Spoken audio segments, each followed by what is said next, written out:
पवित्र गंगा जल उस समय बड़ी शोभा पा रहा था। उस समय भूतल निवासी ऋषि और गंधर्व ये सोचकर कि भगवान शंकर के मस्तक से गिरा हुआ ये जल बहुत पवित्र है, उसमें आचमन करने लगे। जो जो साप भ्रष्ट होकर आकाश से पृथ्वी पर आ गए थे वे गंगा के जल में स्नान करके निष्पाप हो गए तथा उस जल से पाप धुल जाने के कारण पुनः शुभ पूर्ण से संयुक्त हो आकाश में पहुंचकर अपने लोकों को पा गए। उस प्रकाशमान जल से सर्प से आनंदित हुए संपूर्ण जगत को सदा के लिए बड़ी प्रसन्नता हुई। सब लोग गंगा में स्नान करके पापहीन हो गए। हम पहले बता गए हैं कि राज ऋषि महाराज भागीरथ दिव्य रथ पर आरूढ़ हो गंगा के आरूढ़ हो आगे आगे चल रहे थे और गंगा जी उनके पीछे पीछे जा रही थी।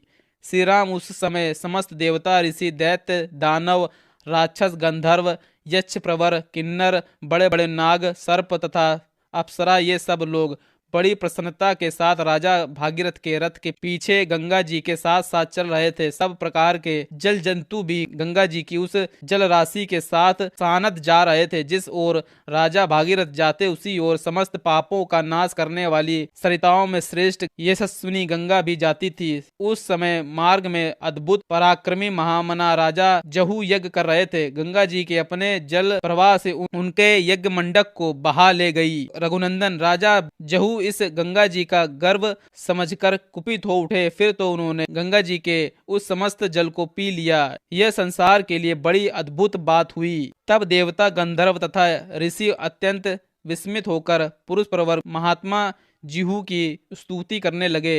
उन्होंने गंगा जी को उन महात्मा नरेश की कन्या बना दिया, अर्थात उन्हें यह विश्वास दिला दिया कि गंगा जी को प्रकट करके आप इनके पिता कहलाओगे। इससे समर्थशाली महातेजस्वी जीहू बहुत प्रसन्न हुए और उन्होंने अपने कानों के छिद्रों द्वारा गंगा जी को पुनः प्रकट कर दिया।